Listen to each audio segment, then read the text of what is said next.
Hey, Algebra 2. Lesson 29 is the mathematics behind a structured savings plan. You may be wondering why we're doing this in Algebra 2, but we're using the methods and equations we've learned over the past few lessons previous to now, and using that and just talking about savings plan. Actually, this whole unit is pretty cool. We're going to go from savings plans to buying a house, buying a car, borrowing on a credit card. It's like finance meets Algebra 2. Pretty fun. All right, there's a little reminder over here in the corner of the formula that we learned back in lesson 26. We're going to use that formula today. So our opening exercise talks about investing money. So suppose you invested $1,000 in an account that paid an annual interest rate of 3% compounded monthly. So annual interest rate, 3% compounded monthly. That's where things get confusing, but that's what this equation deals with. Excuse me, how much would you have after 1 year? So we have our initial investment, $1,000, our rate,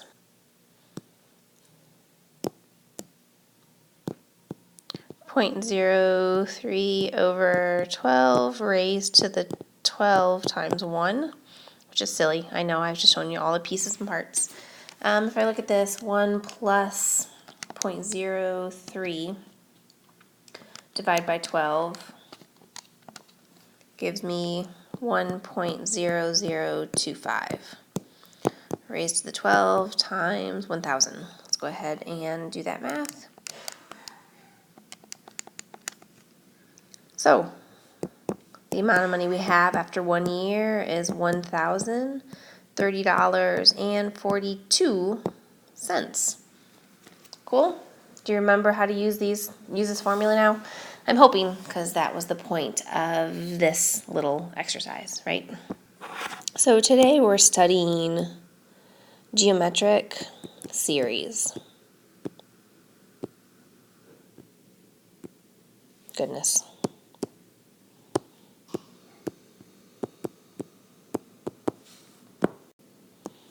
Which in this application is finding the future value of a structured savings plan.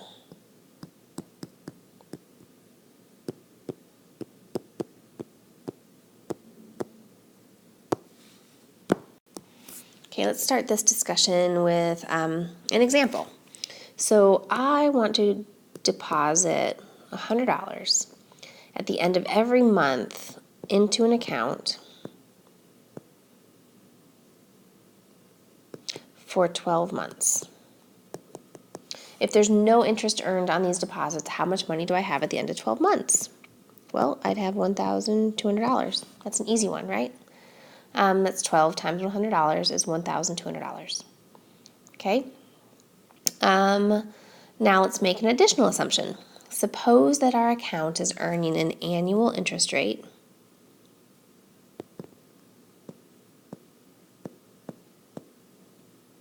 of 3% compounded monthly.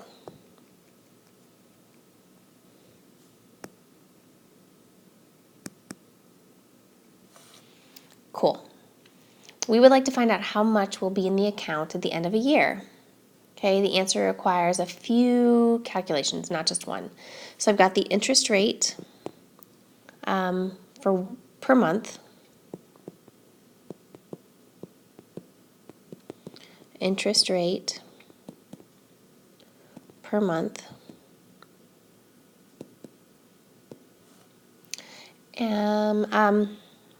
How much would the $100 deposited at the end of month 1 and its interest be worth at the end of the year?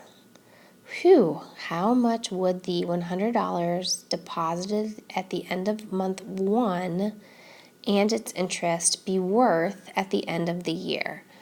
So since the interest on the $100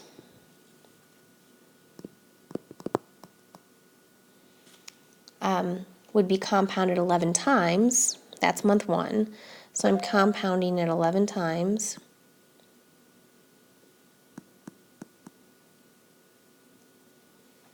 and its interest would be worth, let's see, I have 100 times 1 plus 0.025, because that's how we do interest, to the 11th power.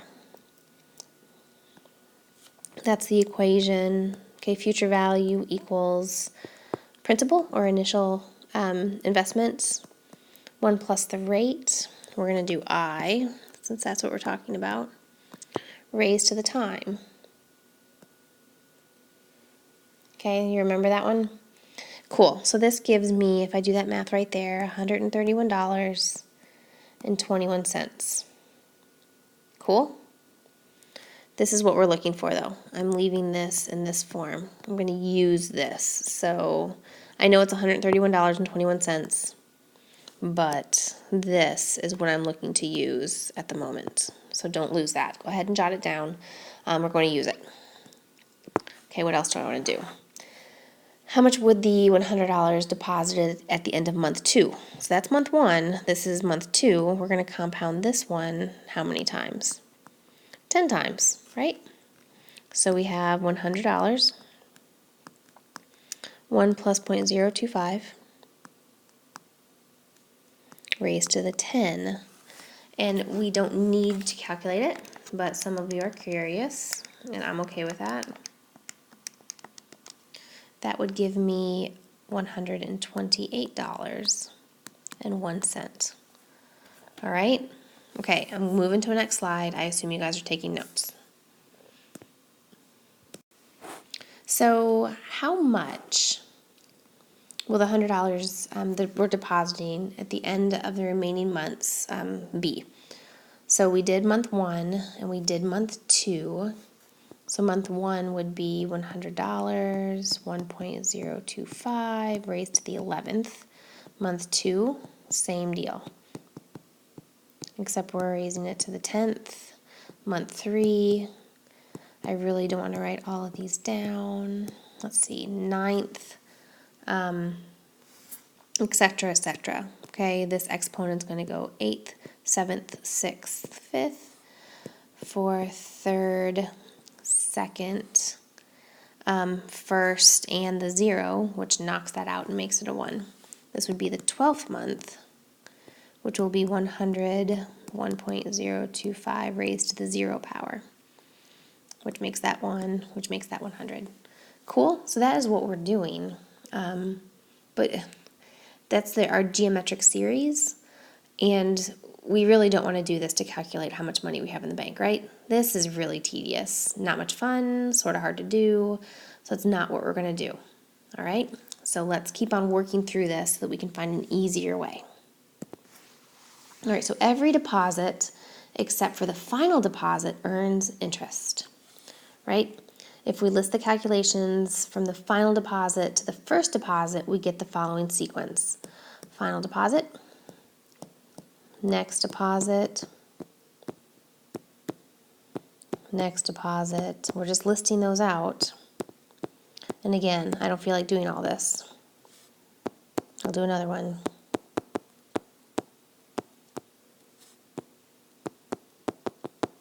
Okay, we're listing out all the deposits from the final one to the first one. What do we notice about this sequence?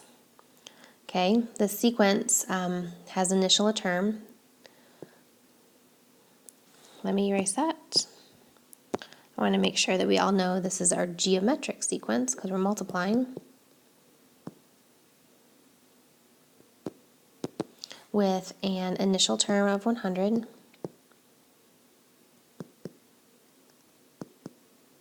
and a common ratio of 1.025. Cool, we know what to do with stuff like that, right? So how would we calculate the amount of money we will have at the end of 12 months? Well, I don't want to do it the way we've been looking at things right now. I mean, we have 100 plus 100 times 1.025 to the first, 100, 1.025 to the second, 100, 1.025 to the third, etc. 100, 1.025 to the 11th. Yikes. Okay, that's not how I want to calculate the amount of money I have in a savings account at the bank. Okay, that's tedious, not it's just not helpful at all, right? All right, so let's see where this takes us. So if we had a sum of a series, we really have all these terms. Let's try a new slide. I assume you're taking notes, right? Right, that's called a finite series because there's a beginning and an end.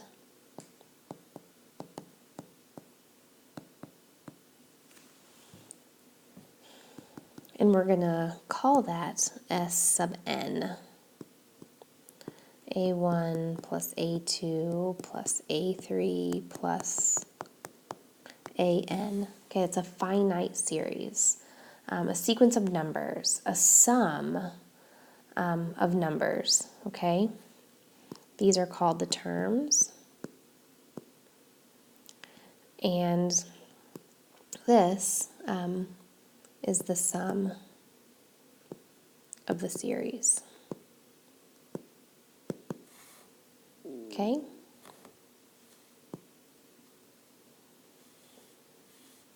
If we move on to geometric series,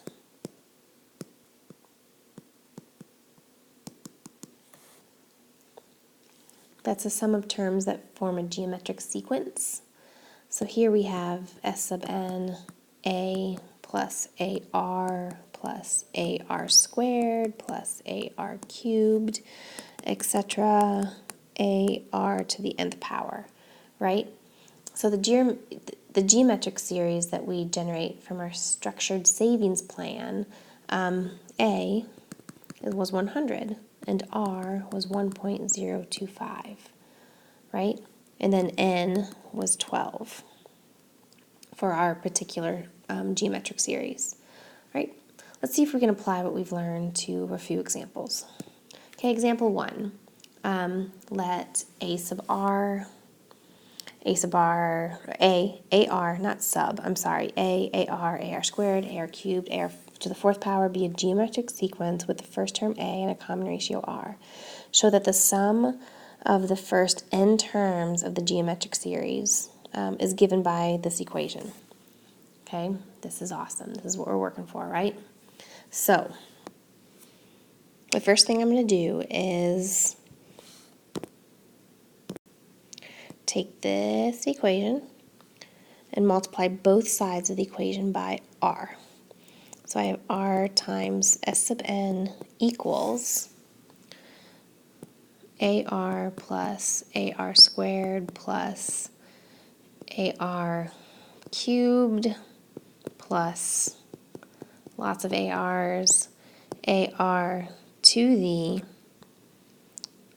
n minus 1 plus AR to the n. Okay, I just multiplied everything by AR. So now we're going to compare the terms on the right-hand side of the old and new equations. So the right-hand side, that side right there, and this side right here. Okay, what do we see? It looks like my last term is an AR to the n plus 1, and my last term here is AR to the n. Okay, so what are the only terms on the right-hand side of the original equation and the new equation that are not found in both? Let's see, here I have an A. So actually I'm going to erase this one because, that's a bummer. I erased everything else too. Okay, what isn't in our original equation and our new equation?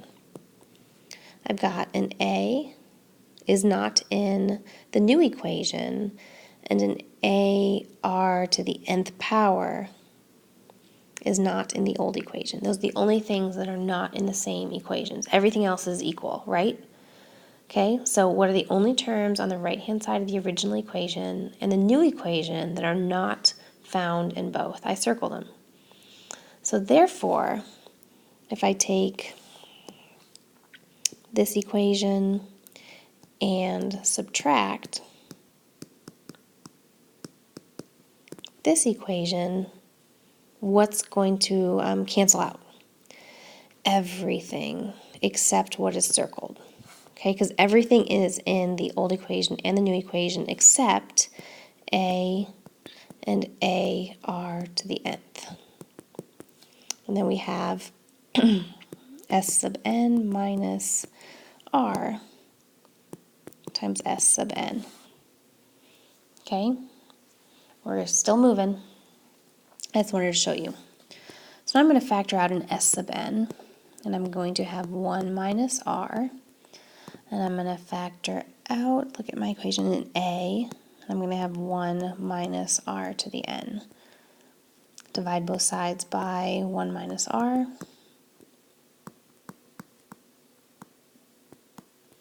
Over 1 minus r.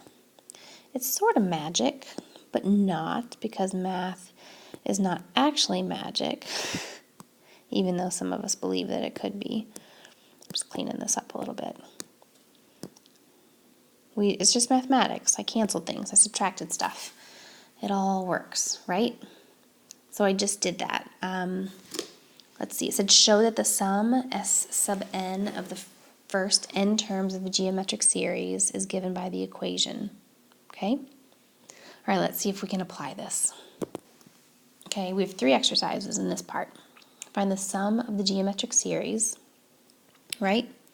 So my first term is 3, so I'm going to say that a equals 3. My common ratio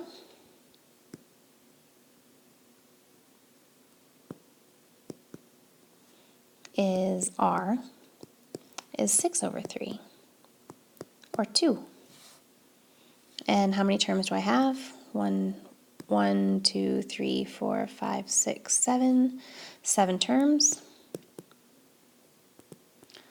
Therefore, n equals 7. Clean that up. N equals 7. Now we're good. So s sub 7 equals 3 times 1 minus 2 to the 7th over 1 minus 2. Therefore, let's see. Get my handy dandy calculator out. 1 minus 2 to the 7th is negative 127. Over 1 minus 2 is negative 1. So 3 times 127 is 381.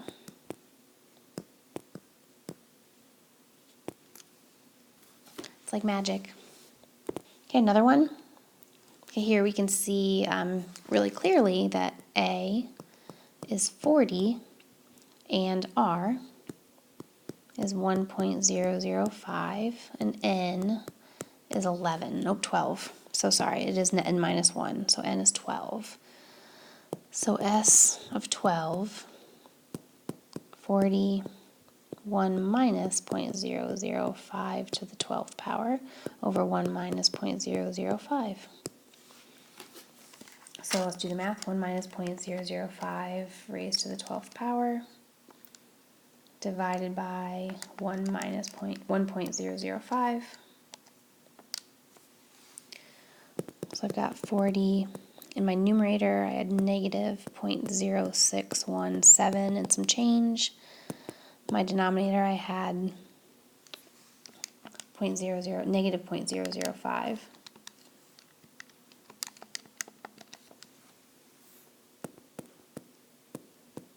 And when I did the division, I got 12.336 and some change. If I multiply that times 40, I get 493.4. Very fun. Part 3, describe a situation that might lead to calculating the sum of a geometric series in exercise 2. I don't know. Let's say I've got an extra $40 in my pocket every month. I want to invest this every month for 1 year.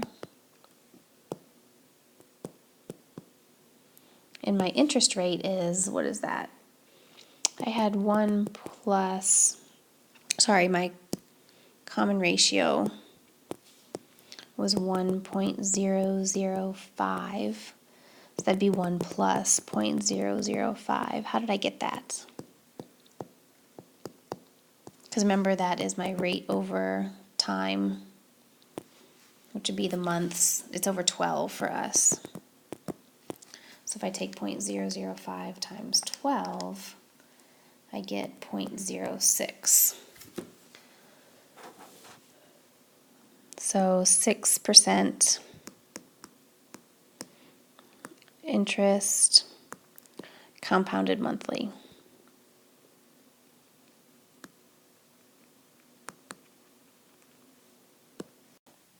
All right, let's go back to the opening exercise and answer the problem that we got there, where we started. So example 2, a $100 deposit is made at the end of every month for 12 months in an account that earns an interest at an annual interest rate of 3% compounded monthly.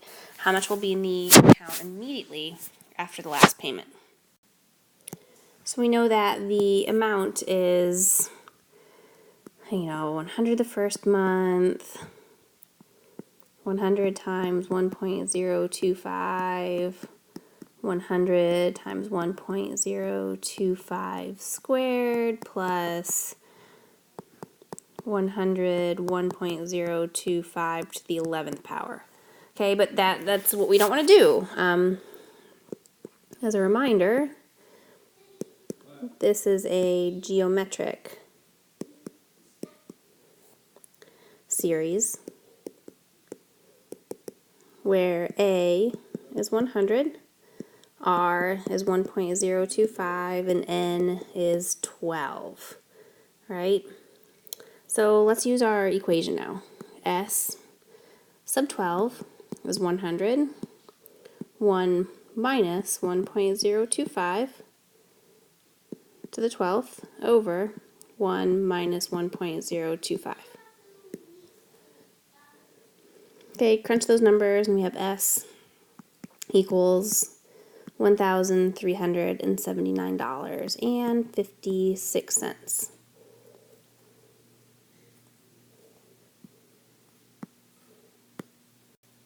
So that's how much the account has in it after the last payment or the last deposit. All right, so discussion. Let's learn a little bit about money and what everything means. An annuity. These are words that you may or may not understand yet. Annuity is a series of payments made at fixed intervals of time. Examples of annuities include structured savings plans, lease payments, loans, and monthly home mortgage payments. The term annuity sounds like it's only a yearly payment, but annuities often require payments monthly, quarterly, or semi-annually, which is twice a year.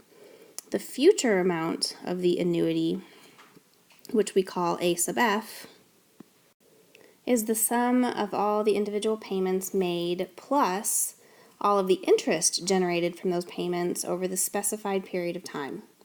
Okay, so it's the sum of all the payments made plus the interest generated from all those payments over the specified period of time. We can generalize the structured savings plan example, which it was our example that we did $100 per month, to get a generic formula for calculating the future value of an annuity, A sub F. In terms of the recurring payment R, the interest rate I, and the number of payment periods N. In the example above, we had a recurring payment of 100, an interest rate per time of 0.025, and 12 payments, so N equals 12. To make things simple, we always assume that the payments in the time period which the interest is compounded are at the same time. That is, we do not consider plans where deposits are made halfway through the month or with interest compounded at the end of the month, right? So in our example that we've been talking about, the amount A sub F of the structured savings plan annuity was the sum of all payments plus the interest accrued for each payment. Okay, this is what we did, right? we had 100 times 1.0025 to the first power, plus 100 times 1.0025 to the second power, to the 11th power.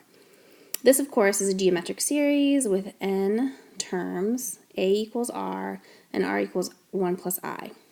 Cool? But we're looking a little bit different now.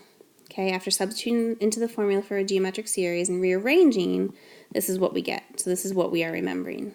Okay, that's what we're going to grab and move on with. So really quick example, how much money would need to be invested every month into an account with an annual interest rate? Oh, I'm red now. Sorry. Annual interest rate of 12% compounded monthly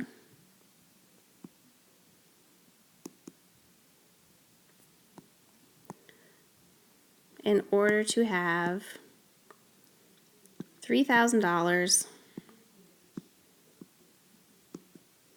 after 18 months.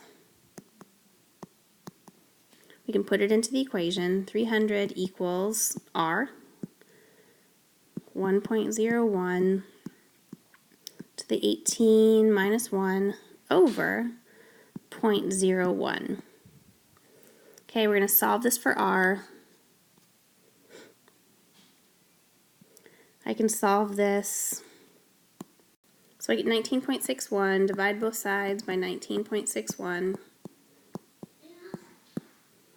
And I'm left with R equals, so I divided by both sides, but I noticed a mistake there. So R equals 152.95. So that's what we would have to deposit, invest monthly to get $3,000 after 18 months. Cool? So the equation works. Okay, the other thing I wanted to introduce to you guys, which is this Greek letter, which is sigma in Greek. That's a capital sigma. And this represents a summation. Okay, that's what that symbol represents. All notations generally follow the same rules. So if we have a bunch of things that are getting added together, like A1, A2, A3, A4, etc., we can write this as the summation, where we always start with an integer of, okay, that's the sum of the first n terms of the sequence using this expression. This means a sub 1 plus a sub 2 plus a sub 3 plus ... plus a sub n. Okay, it's called a summation. It's sigma, the sum of a sub k from k equals 1 to n. And we can use from k equals 1 to 2, where we would just get these two summed together, or k equals 1 to 1,000, where we would sum 1,000 a's together. Okay? So the notation can be used to greatly simplify writing out the sum of a series. To give you another example before we get into the classwork again, that's a beautiful sigma, I must say so myself. This right here would, of like 2 to the k, would mean that we get 2 to the first power, plus 2 to the second, plus 2 to the third, 2 to the fourth, 2 to the fifth. Okay, that's what this means. These are equal. All right, let's try the exercises. So write the sum without using summation notation and find the sum. So this right here equals 0 plus 1 plus 2 plus 3 plus 4 plus 5. We start out with 0 and we go up to 5. 9, 10, 11, 12, 13, 14, 15 is your total. Okay, a little bit harder. We're going to start with 5 and go to 7. So j to the 5th. Nope, I did that wrong. J equals 5. So 5 squared plus 6 squared plus 7 squared. 25, 36, 49, add those together, and I get 110. Sigma's pretty simple, isn't it? Okay, C, we're 1 over I. We start out with I equals 2 and go to 4. So 1 over 2, 1 over 3, 1 over 4. Ugh, that's not quite as easy to do. We're going to change it to 12s.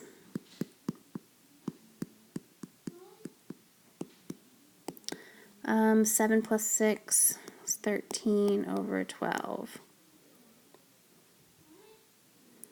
This right here is a 13 though. There we go. All right, number 5. Write each sum using summation notation. Do not evaluate the sum. So it looks like we are doing everything to the 4th power. So sigma, we're going to start out with a 1 and go to 9. And we can say, I don't know, k equals 1. And we're doing k to the 4th. Cool? That's sort of fun. Next one, 1 plus cosine pi, cosine 2 pi, cosine 3 pi, etc. What letter you want to use? We'll just use k again. K equals 0 to 5. And we're going to do cosine k pi. Cool. And this last one, sigma, we're going to start out with k equals, we'll do 1 and go, this is like 2k, because when k equals 1, this would be 2. When k equals 2, k equals 3, you're just doubling everything. We're going to go to, this doubled would be 500. Cool, we did it. Oh, last slide, no reason. Good work today.